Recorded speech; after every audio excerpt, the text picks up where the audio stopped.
I do want to apologize. So we will not be able to actually broadcast on YouTube, but we are actually recording this webinar. So we will be able to share with everybody our webinar afterwards. So thank you all. As we all know, we really don't know what to expect when it comes to jumping on a webinar. So thank you all for being so patient with us. But at the end of the day, the reason why we decided to do this webinar is because many of us are very nervous. We don't know what to expect when the economy is going to be reopening. We don't know what to expect in terms of whether or not, is our business going to be okay? What we do know as marketers as a whole, and again, I can't thank Annemarie and Jake for being here, is that we're going to help everybody build their post-crisis checklist and then also chat with Annemarie. But one thing I want to make sure that everybody's aware of is that and give me a thumbs up if you can see our screens. Jake, Annemarie, we're good to go. We can see the presentations. Great. Our expectations today, we're going to really talk about marketing. At the fruit of marketing, it's the 4 Ps: product, place, price, and promotion. We'll go over the checklist. We'll also go over crisis planning. One thing that we are going to especially stress is that the explanation of being nimble and pivoting with marketing. One thing we don't have a specialty in doing is that we're not necessarily experts when it comes to health. We're not experts in operations, and we're not experts in financial recommendations. So bear with us.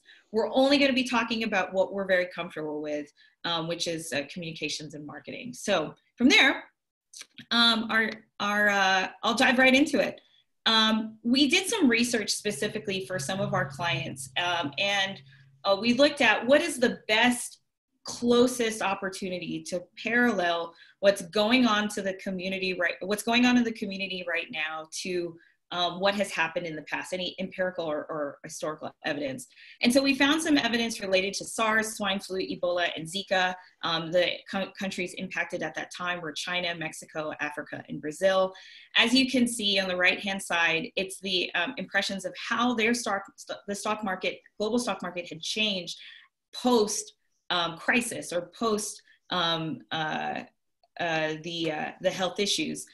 And so one of the things that we also noticed, not only from that, that research showing that not only did the economy bounce back with a one month after the peak of the pandemic and 3 months after the peak, but we noticed that specifically in hotels, once they had an opportunity to not only showcase their strong brand image, showing high quality service and increased marketing expenditure, that's when we knew that the company was going to bounce back and bounce back quickly. If they showed measures against their strong image, or if they cut costs or reduced prices and were very financially driven and making that dollar, they didn't rebound back as well enough.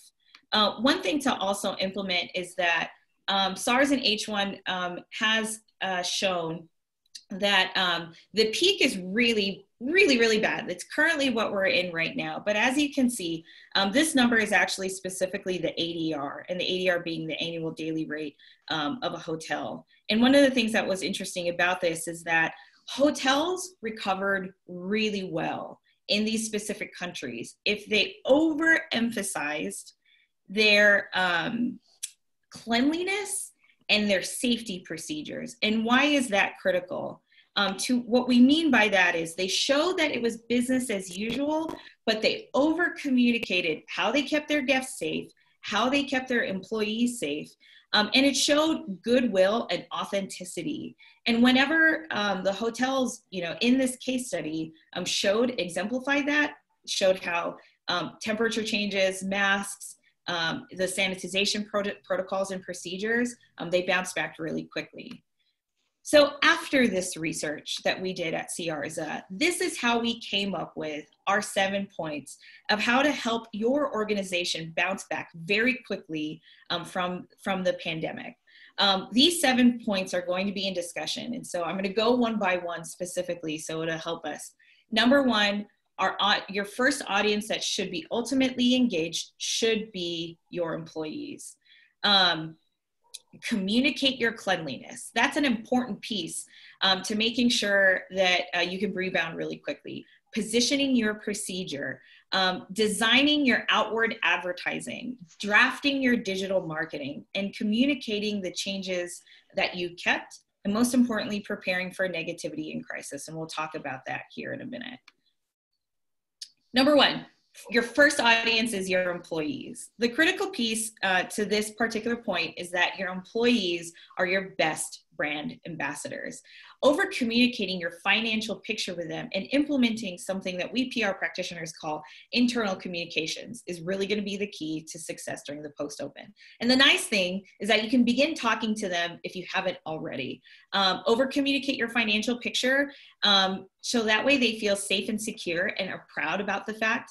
I can say from personal experience, doing this with my team, not only are they confident, but they've been rocking and rolling. And so not only are they continuing as business as usual, but they're becoming great brand ambassadors for our organization.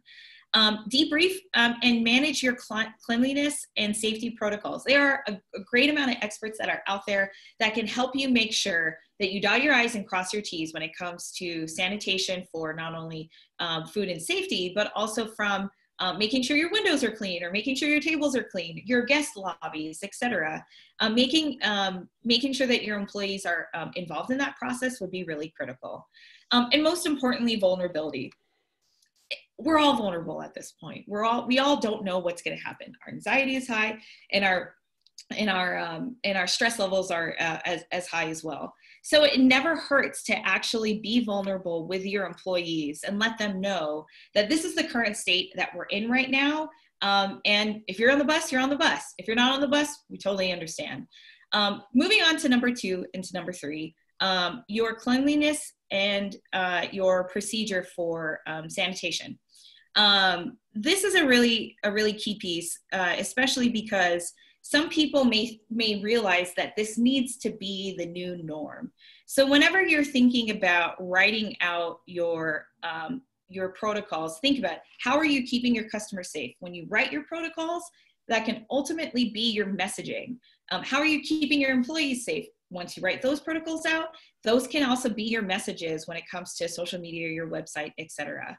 Some companies are actually opting for scientific and medical integrations, like hiring outside companies to help with temperature testing or even health-related issues. Though that's not what we're necessarily recommending, if your organization is, or if you are an employee of an organization, those are great things to talk about and to begin preparing for whenever you're ready to begin talking to customers. If in fact, that should be the first message that you have before you start asking for the sale. Outdoor and digital advertising is an important part to start considering into your checklist.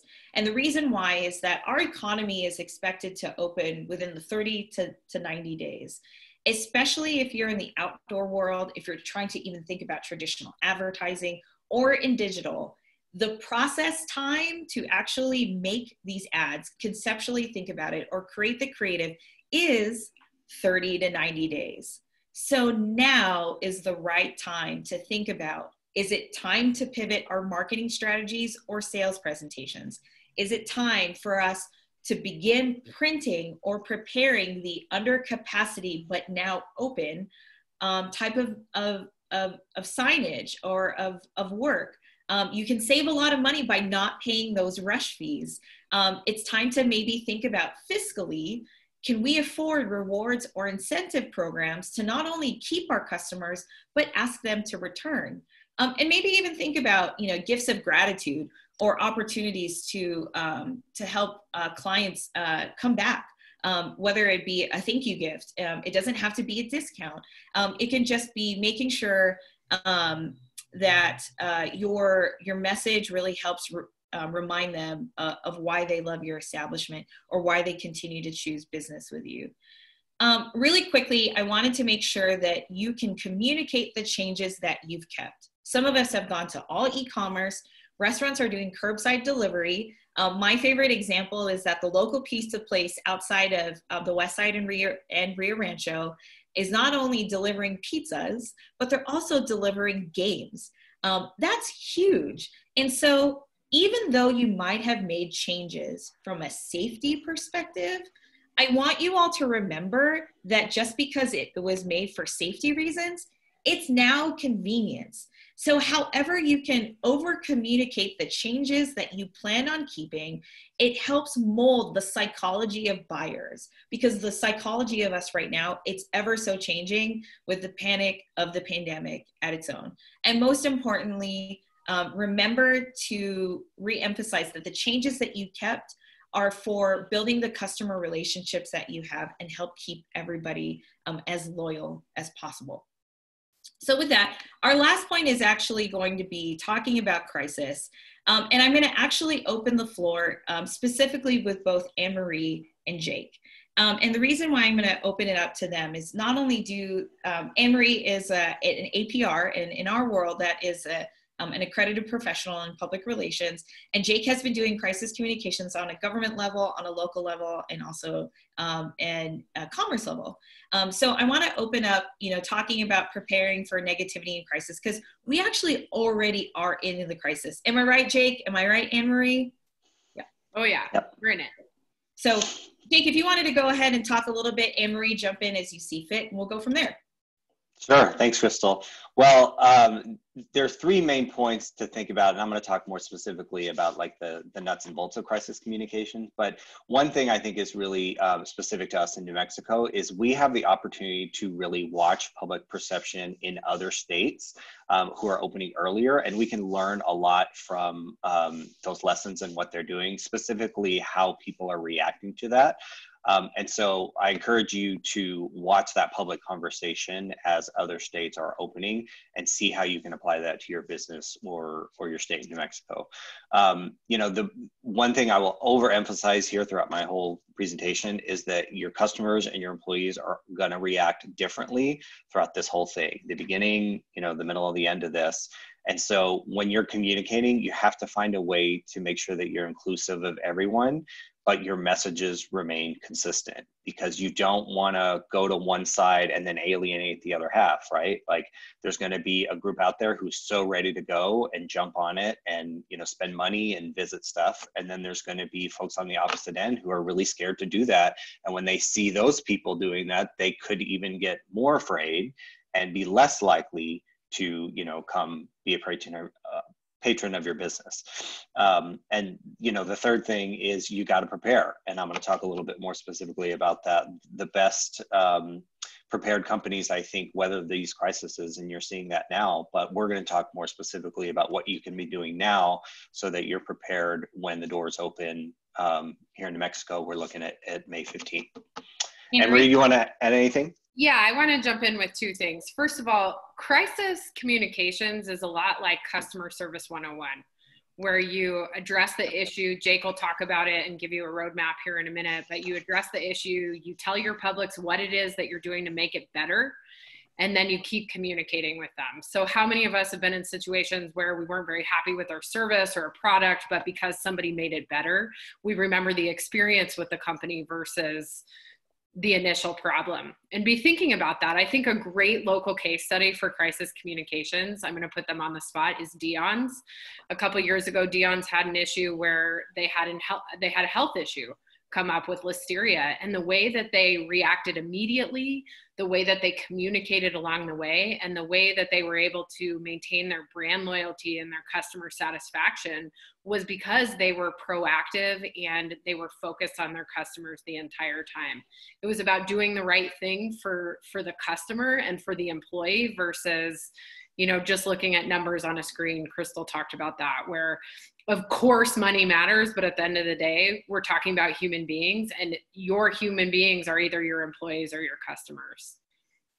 Absolutely. So now we move on to the panel part that we can actually expand upon the crisis. I know Jake's going to start off on this question. How can companies best prepare for future crises when it comes to marketing and communications? And if for those of you that don't know or missed the beginning of this presentation, Jake is the owner of McCook Strategies Social Impact Communications. So Jake, let's talk about Crisis 101. Sure. Well, I'll start by saying, and building off of what Annemarie said is exactly right. This is a little bit customer service and crisis 101, but when you break it down and you think about this, there's a lot of stuff you could overlook. And I can tell you, I've been doing this for more than 10 years in a lot of different settings. and I've served Fortune 500 companies and the smallest nonprofits. And I can tell you these principles are the same across the board, no matter where you come from or where you work.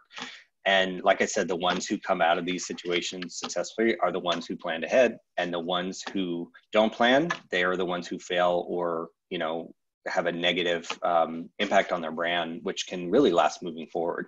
So today I'm going to focus on the nuts and bolts of crisis communications. I know some of you probably already are having a crash course in this or did already when the outbreak first happened, and you had to alter your communications very quickly, because I don't think any of us really went through the process of preparing for something like this. So I'm going to focus my comments on how you can communicate the next steps as we reopen. Crisis is a scary word, but it doesn't have to be. What we're really just talking about is how you should be talking to your audiences moving forward. And this should be really thought of in all aspects of your business or your organization. How you communicate with your employees, like Kristelle said, how you communicate with your customers, whether it's online or in person, and how do you deal with the public health orders that affect your business or organization, and how do you get that information out to your customers, employees in a way that's going to make them feel safe and secure. So the way I like to do this is really kind of fun and easy. And it's just scenario planning. You sit down with your team and you think about all the different scenarios that could affect your business and your customers, but think about it in the way of what could happen as we reopen. And you can do this in a simple green, yellow, red light system, like a stoplight. So the first thing, the green, is to figure out what is most likely to happen and how you're going to communicate it. So for example, you're going to get a lot of questions from your audiences, right? And you're probably going to get some criticisms. When are you opening? How is it safe? If you're not opening now, why not? When will you?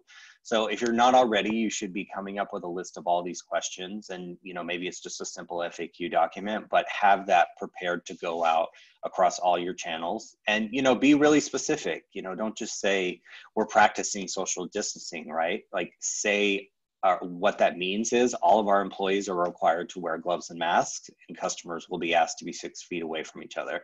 That level of specificity is, I think, what folks are really looking for.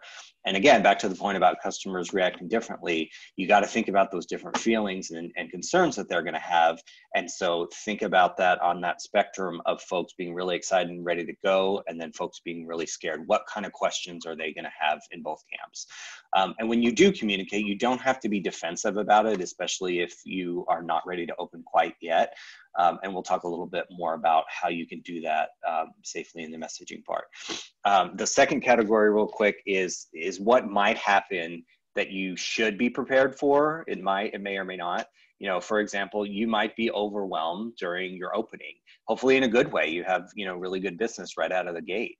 But, what happens if you're set up and all of a sudden, your website goes down, or you have a temporary pause in your business that you have to go back and communicate? I'll give an example of the, New Mexico Department of Workforce Solutions that handles unemployment in the state. They've obviously had a lot of challenges over the past 6 weeks or so getting unemployment to people who have never qualified for it, and just the regular folks of people who do qualify for it. They were not very proactive in answering people's questions, and you could see that frustration build up over time, especially online. And it wasn't until a couple of days ago where the head of the department actually stepped in and started to give out his personal email and respond to people individually, because they were just so frustrated and kept repeating, and they kept saying, I feel like nobody is out there. I need to talk to a human. And you have to think, an agency like that, or any other agency or organization, you should be able to be prepared for that from a communication standpoint, right? Like, the technical stuff is hard to prepare for, but that you're going to have all these questions. And so what is the communications infrastructure that you're setting up so that you can have that feedback with folks? And the one thing in this category is you should think about, what if there's a spike in cases? And, that's the third category of it might not happen, but if it does and you're not prepared for it, that can really get you. So think about what your threshold is and be ready to communicate, why you're doing or you're not doing something. Kristelle, can we slip, or River, can we slip to the Alamo Drafthouse tweet real fast? in the slide. So I want to give a good example. I just saw this the other day. This is from the Alamo Drafthouse theater chain around the country, which I love with my whole heart. And they are a Texas-based company, and they just flat out put this out there. We're not opening our Texas theater. You know, opening safely is very complex. That involves new procedures and extensive training, and it's not something we can do quickly or casually. And you can see the comments were really, really positive about that because they were just very clear and honest about that. So in that last category, I know it's kind of, you know, scary to think about, but the probably won't happen, but will. Think about it in terms of your employees and your customers, you know, that, that 2 category audience there. So that's my sort of 101 for crisis. There's a couple of other tips we can share with the slides, but I want to go into the messaging part. Before I do, Kristelle, Annemarie, do you want to add anything there? I really think that you outlined it very clearly, and I always like to think of crisis communications because it freaks you out to think about worst case scenario. You know, it can be somewhat of a scary or frustrating exercise. So I always try to reframe it in my mind as take it seriously, but don't let it invade the excitement of the work. That this is one component of running the business or of meeting your customers' needs or of communicating and connecting with your team. Try and look at it as a piece of the puzzle and not as the doomsday exercise that it might feel like in and out. And check out, kind of like everybody's experiencing the shift in remote work. For a lot of people, it's been a hard change to be able to do that, to be on all the time or to figure out time management. Same thing with crisis communications. If you feel overwhelmed, if you're feeling negative emotions when you're going through that exercise, step away and come back. I will add on to that specifically. I think one of the things that can also get overwhelming, you know, with the layer of crisis communications is when you throw digital into it, where it's the jury of Facebook and the jury of Twitter that's laid on top of it. And the critical piece is responding with compassion, responding with a level head, responding less panicked than you might be, taking a step back and realizing it. And then I always ask this question, like, is it genuinely a crisis or is it genuinely just an issue or an operational problem? Like Alamo Drafthouse, I saw that tweet come over the weekend. They nipped the problem in the butt really quickly. And not only did they do that, but they gained many more people as customers afterwards. So I'm with you that the crisis is, there's always a different element whenever you start to add digital on top of it. So, yeah, and proactive, if I may add one more thing, you know, sometimes being proactive in crisis communications can lead you down a path that is creating a whole new avenue for you. So do you guys remember a couple years ago, I forget what year it was, in the Super Bowl when the lights went out? Oh yeah, of course I remember that as a San Francisco fan. Oreo had that brilliant free tweet of you can still dunk in the dark. Yeah. And what that did for their PR. So being able to bring levity and personal conversation to the crisis and trying to inject some humanity and fun, while of course still being very mindful of the very real problems you or your publics may be experiencing, can really open the door for some exciting marketing and advertising and sales down the road. Absolutely. Can we do this particular part, the messaging tips, in about 1 to 2 minutes, Jake? Because you have a really funny slide that I want to make sure that you get to. So sure, I'll try to go through this really quickly. But if you can see the slide here. If you stick to these categories when you're figuring out how to communicate, whether it's on social media or with your employees, if you stick to this, I think it's going to make people. It's going to inspire confidence with your folks, and they're going to think that you really have it covered. And so they're going to be with you throughout the journey of reopening. You know, the first and most important thing is you have to say the words, the safety of our customers is our number one priority. That sounds, sorry. No, you're okay. If you don't say those words, no one's going to trust you or really listen to what you have to say after. And that goes into the most important part of being honest and transparent. Look, don't be afraid to tell customers exactly what you're doing to protect them and the business or the organization. If you don't know, say you don't know. That's okay. I don't think people are going to expect you to have all the answers, But if you just shy away and don't say anything, then people are just gonna, worry or spread false information or forget about you. And so, this goes to the next two of communicate early and often, like Annemarie said. I think the brands who do that are the ones who are most successful, even if it's a, simple, we're working on it and we're going to get back to you. We're working on it. A lot of people are saying that, but you can get better than that. And you can say, here are 3 specific things we're doing right now to make it better. And we'll have another update for you by the end of the week. That level of specificity, I think will carry you a long way. The one important thing, and this goes to the funny slide, Kristelle, on this, communicate like a human. Wait, before this, confuse people. Thank you. This is really important to think about, right? Like, I don't know about you, but it seems like all of a sudden I was best friends with every CEO in America who started emailing me personally and telling me about the company, and they just did it with a lot of the same corporate speak. And after the 3rd day, I kind of stopped, I just tuned it out. There's also a great video out there that shows how every corporate video of the crisis is the exact same, right? The same music and the same people and the same message. Don't fall into that trap and try to replicate them. Stay on brand, keep it short, keep it simple. And like Annemarie said, be vulnerable, be honest. This is a time when people are craving authenticity and really want to communicate the frustrations that they're having, the emotion that they're having. And so if you do that from your business organization, that's going to go a long way. The final point is to be consistent in your messaging and to give accurate information. And Kristelle, you can put up the slide here. Okay, sorry. That's okay. This is an example of one of my favorite Saturday Night Live characters. If you Google Weekend Update secondhand news, you will find him. And his name is Anthony Crispino, and he's the guy who gets his news from around the block. And, I think I have a few friends who are like him. They're saying things like, well, I heard the governor's going to limit the amount of alcohol that you can buy when the stores reopen.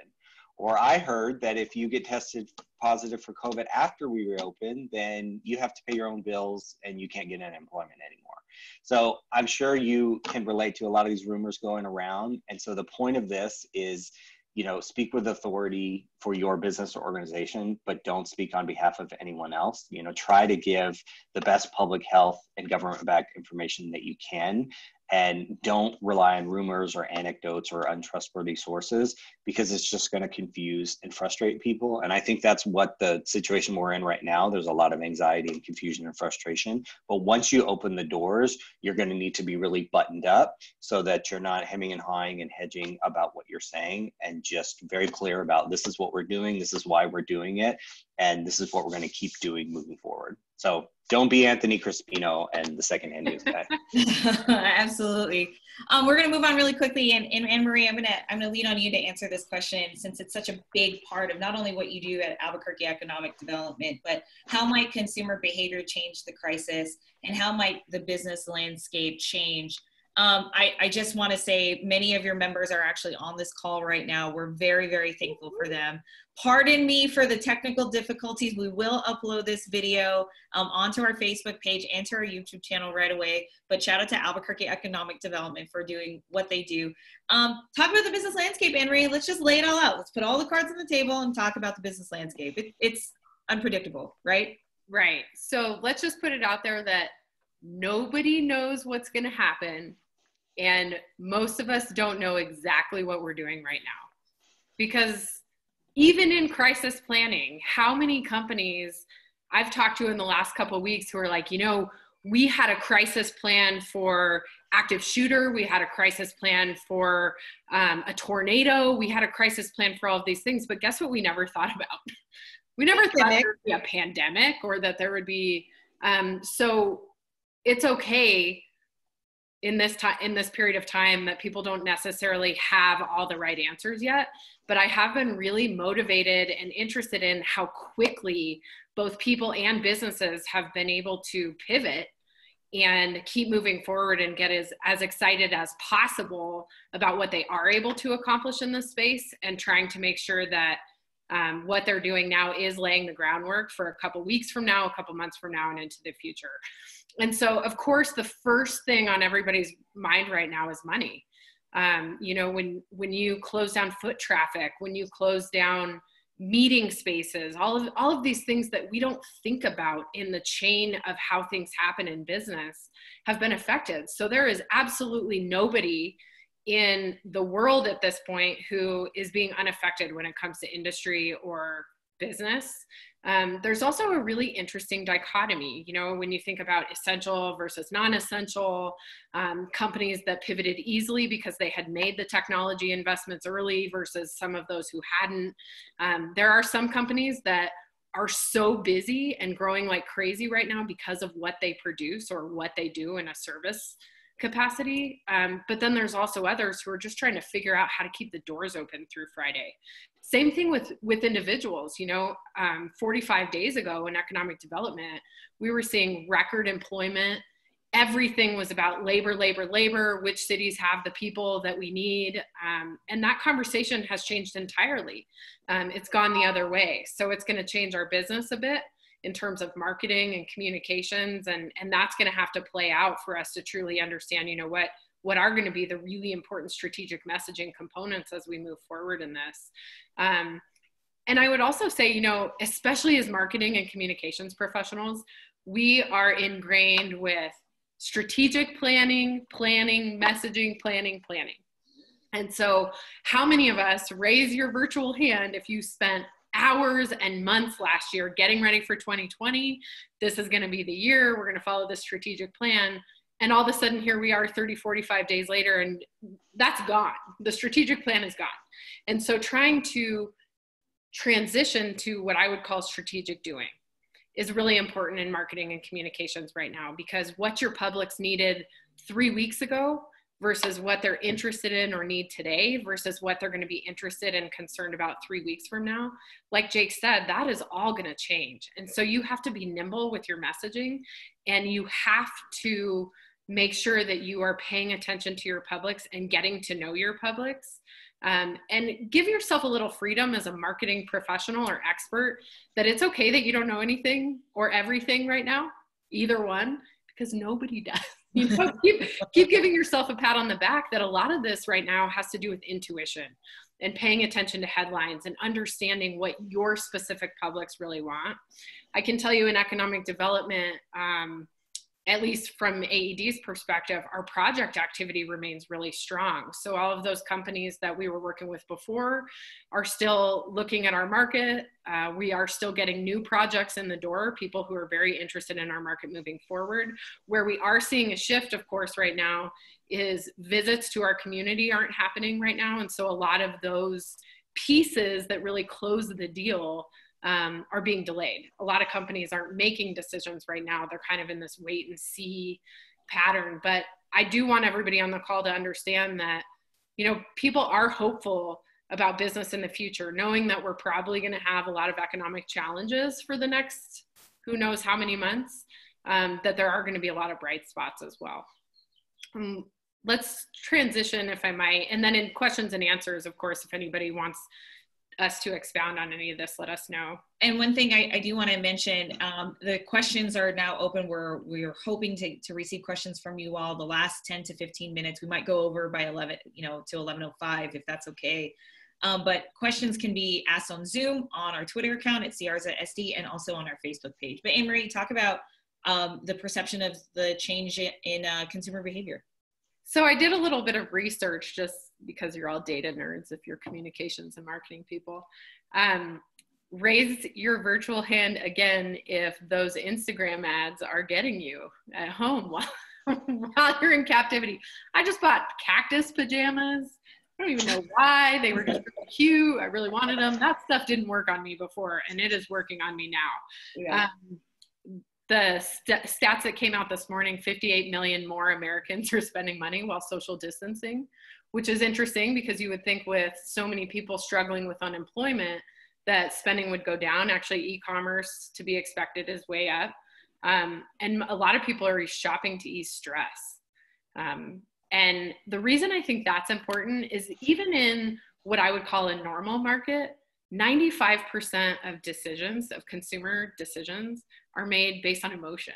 So even though we've had all these years and years of logic and we think that we're making decisions based on reason, the reality is most of the time, if not all the time, the decisions that we're making about our purchasing totally come down to emotion. There's a quote that I love from a book called Unconscious Branding: How Neuroscience Can Empower and Inspire Marketing. And the quote goes, "The most startling truth is we don't even think our way to logical solutions. We feel our way to reason.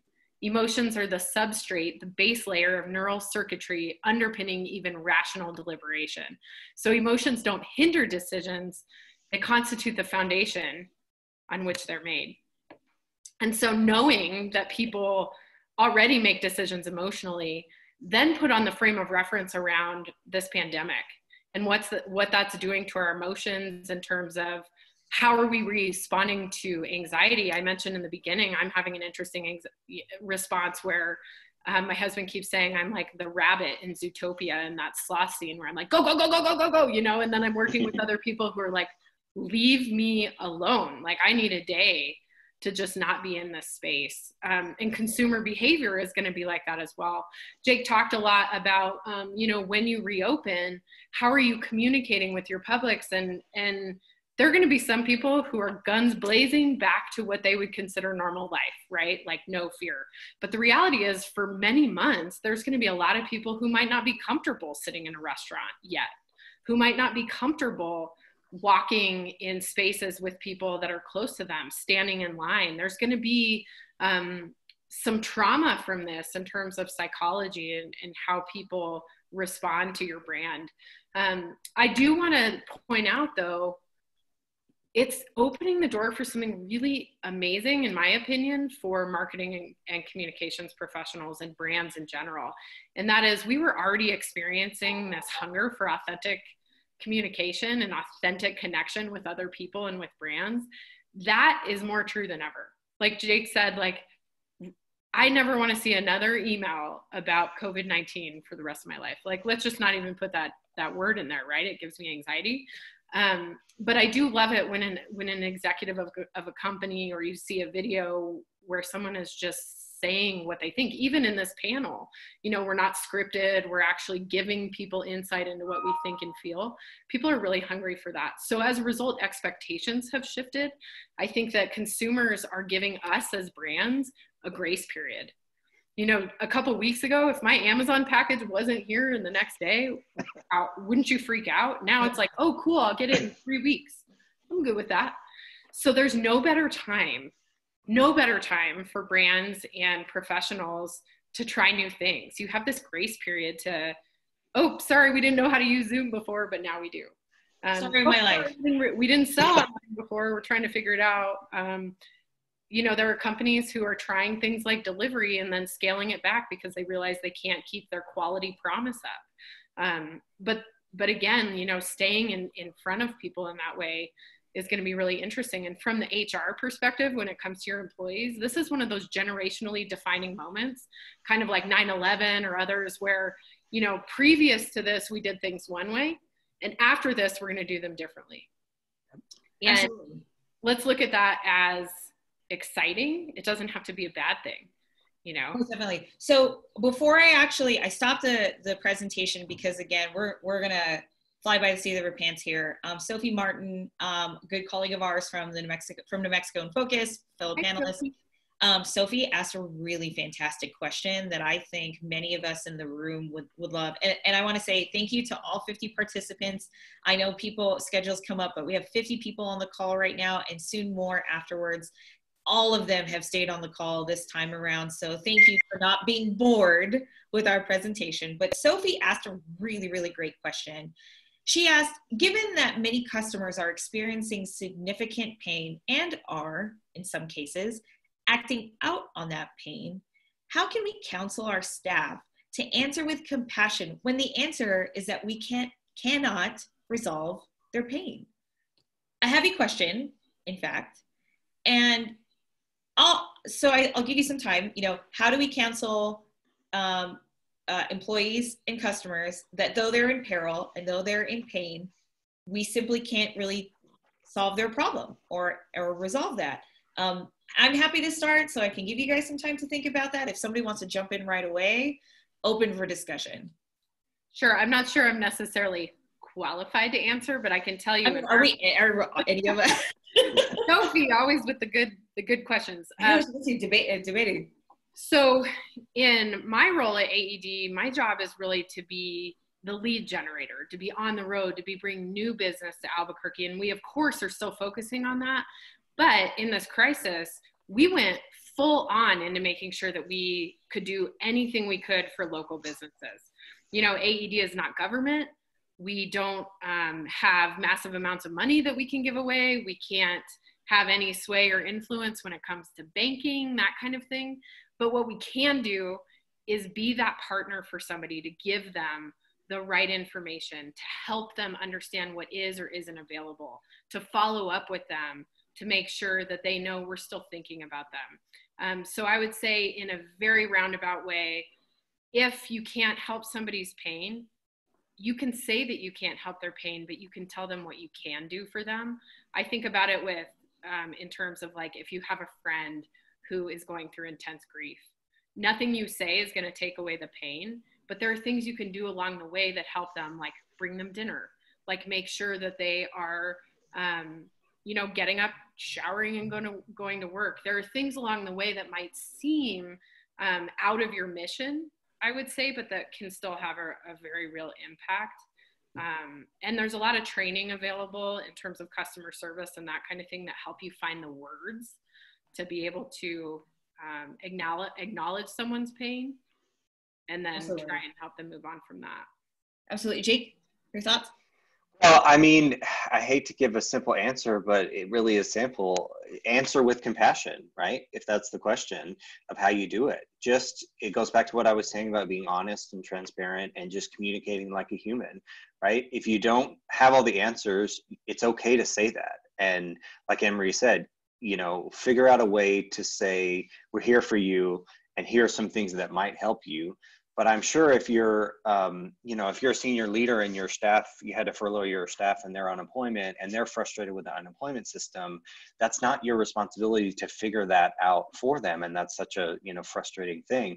But what are things that you can control that you can do to help them as you navigate through that? I think that's the biggest lesson I've learned throughout all this, is that I can't control what's going on in the world, or I can't control this state or that state or the president. I can control, you know, my family and me and my own little circle. And so how can I adapt to what's going on around me? You know, from a business perspective, like Annemarie said, I mean, being a counselor right now, and I counsel a lot of clients, that's what I do. It's really hard. You know, I work a lot in media relations where I'm actively pitching the media and trying to get stories out there. Now's not the best time to do that. So my clients were like, well, what is your advice? And you know what my advice was? Let's not pitch anything until we get through the public health crisis. Your, you know, product or service is not the most important thing right now. And that was hard to say, and I said it very diplomatically, but I think that's the honest answer, right? Like, you don't want to just go out there and try things and think, you know, well, I might be able to get this or that. You know, give yourself some space and give the public some space to figure this out, and then ease into it a little bit more humanly. That makes sense. If I was to answer this question, and I'm going to go back to how I know Sophie, you know, from talking about debate and rhetoric, right? If they can't comprehend the answer that we cannot resolve their pain, you know, there's two ways that I can see answering the question even further. Number one, help them find the resources that they need to help them learn the answer on their own. That's one option, right? That's one vehicle. Your perfect example is Nusenda.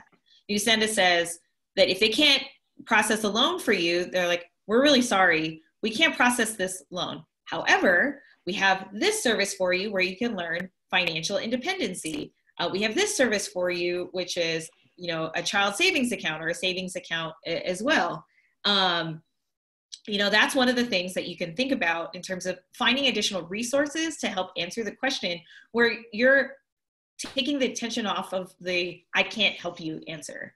And the second part is, if they're willing not to be understanding, if they're not willing to be compassionate with a compassionate answer or with an authentic answer, I think the next best question is, is it really worth them being a client to you because of the amount of work, stress, and opportunity that it takes to work with them?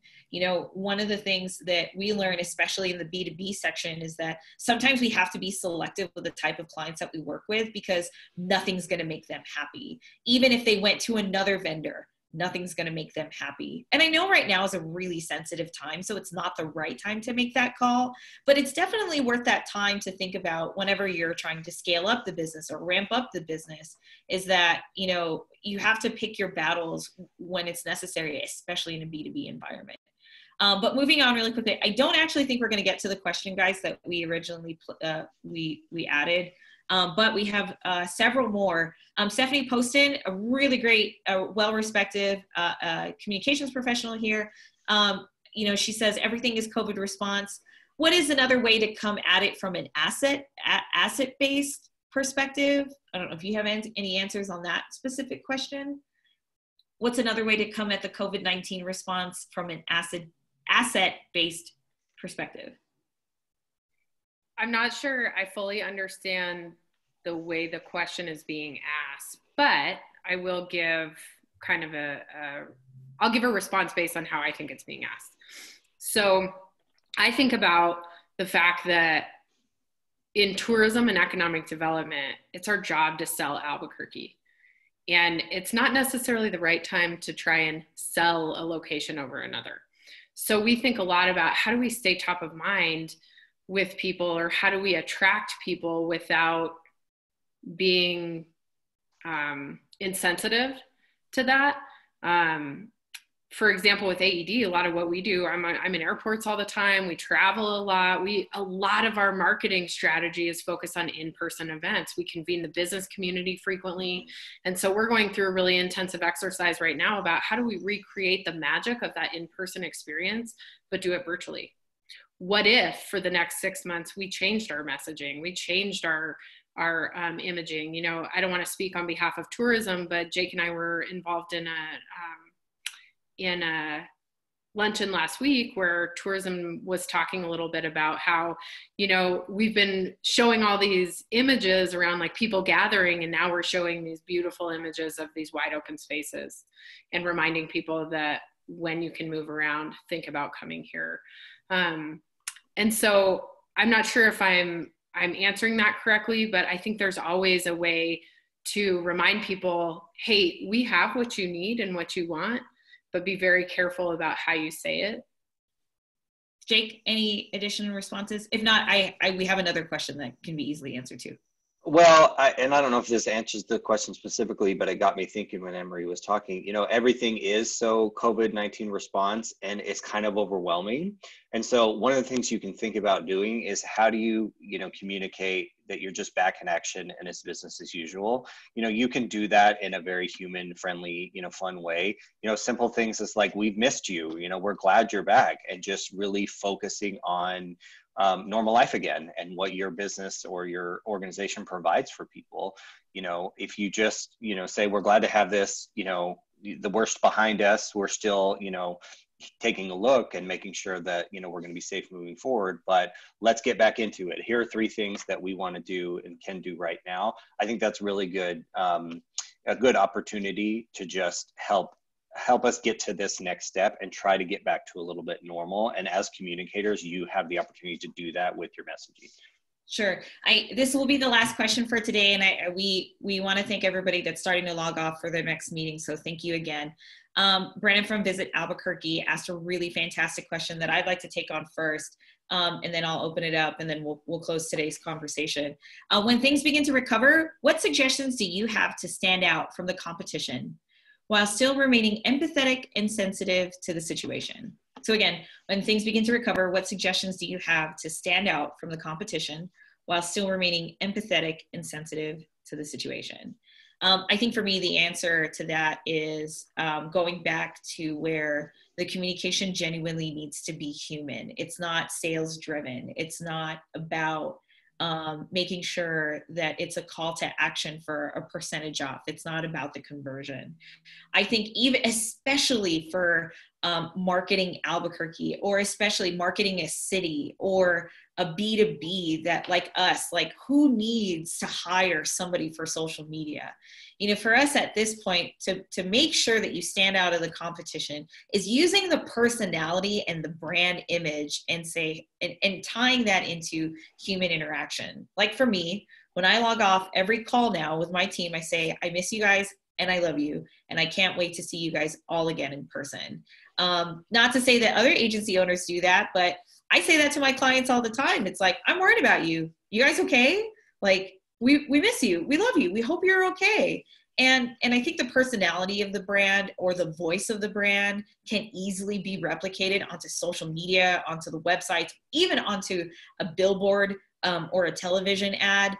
Whenever you break down that barrier of we're a business and we're just humans trying to make a buck, that's when you can really differentiate yourselves across the board. Jake, Annemarie, last words since it's 11 o'clock and we'll end really quickly. Yeah, really quick. Beyonce said, you know, work with what you got, right? Like now's the time for you to just be that business or that organization that people love and remember, and just be yourself again, right? Try to communicate that, you know, we all got through this really rough time together, and we're going to get through the next phase together. And, you know, you're competing for time and attention and money, and just think about what people are going to be wanting to do at this moment and moving forward with that time and attention and money. And hopefully your business fills one of that role. But, you know, if you're a gym, it's real easy to say, gosh, you know, we're so happy to have you back. Aren't you ready to just, you know, get back into it again? Just stick with what you know and what your customers want out of you, and don't try to be anyone else or do anything else for anybody other than what you're really good at. Annemarie, last words? That is a great point. Mission creep, keep your focus. Connect emotionally. Get to know your Publix better than you ever have. But there is no better time to be gutsy. You have a grace period where if you stumble a little bit, that's okay. You're going to figure it out. You have an opportunity to kind of pull down the walls and really connect with people in ways that are probably going to transform your business. And how often do we spend a lot of time working in our businesses and not on our businesses? This is an incredible time to think about what's the next innovation. And that doesn't have to be something world changing. The world has changed, but that doesn't have to be a bad thing. It can be this period of bold optimism around, okay, we know we got to grind. How are we going to do it? And get excited about that. Absolutely. Jake, Annemarie, I miss you. I love you. And I hope to see you all soon. I am forever grateful for giving us the opportunity. I will tell you this, that the chat conversations are coming in, and everybody has been saying, thank you for the fantastic webinar. Stay safe, stay healthy. Don't touch your face. Don't touch your 401k. Right. I can't thank you all enough. And thank you for our Siarza social digital clients that are on the call, for AED's members, friends of Jake, friends of Annemarie, friends of ourselves. And for those of you that have heard, we're going to be posting this on Facebook right away, and on YouTube. We do apologize for the technical difficulties, but hey, we don't know what the hell we're doing. I wasn't able to swear, so that's a good thing. And Annemarie and Jake, again, thank you so much. Everybody for tuning in, thank you again. Please stay safe. We wish you the best of luck for your businesses. If you need anybody to vent to, my email, my contact information is everywhere online. Happy to hear from everybody on the call. So thank you all so much. Thank you. Thank you. Bye, everybody. Thank you again. Bye.